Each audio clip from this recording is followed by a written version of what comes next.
Kelly Loeffler just blamed socialism for her coronavirus stock sell-off.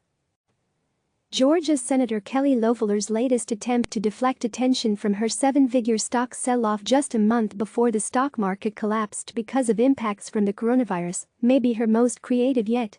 In short, it's socialism or something. Here's what the Georgia Republican senator said on Fox News Friday.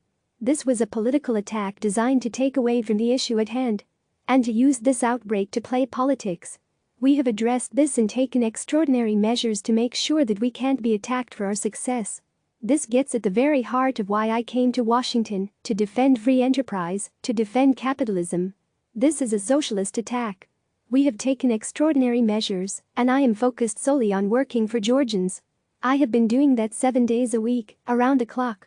And it's my honor to be here and serve, and that's why I stepped out of the private sector. Okay, so let's go through some facts here.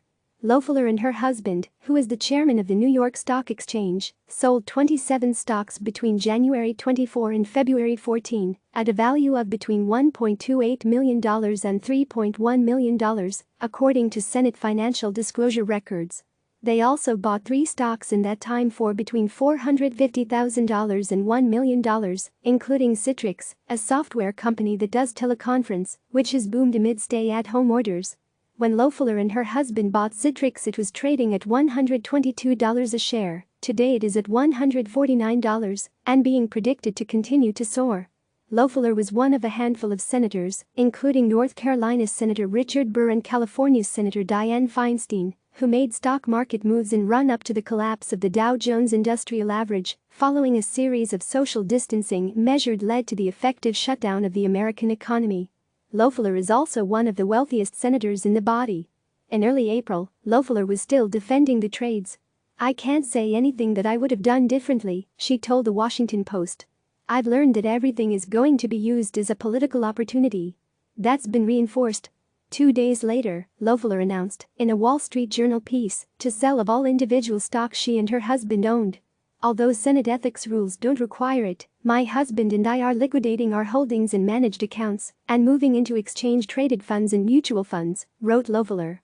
The stock controversy has caused Loeffler, the newest senator in the chamber, considerable political problems.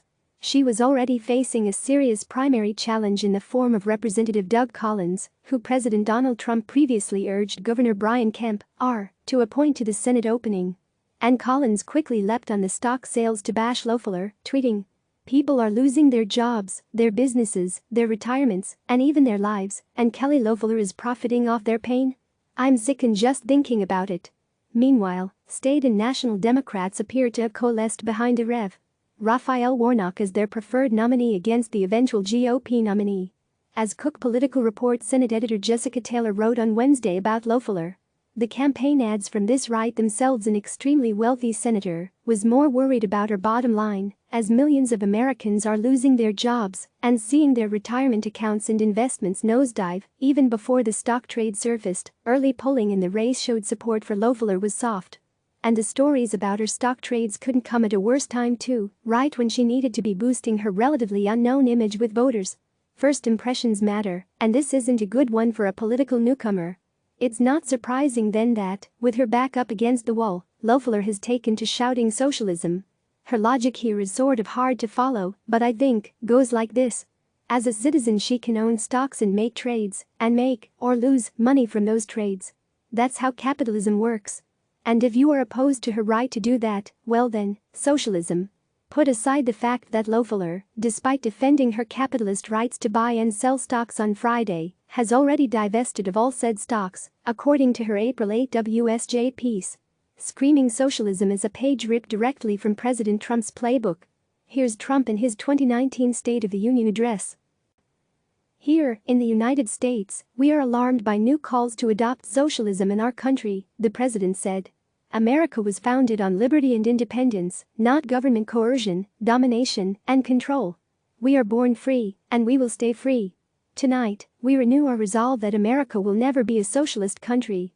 That revulsion towards socialism, which runs particularly strong in the base of the GOP, is what Loeffler is hoping to tap into. It's a remarkable change of subject. This isn't about my stock sales, it's about socialism.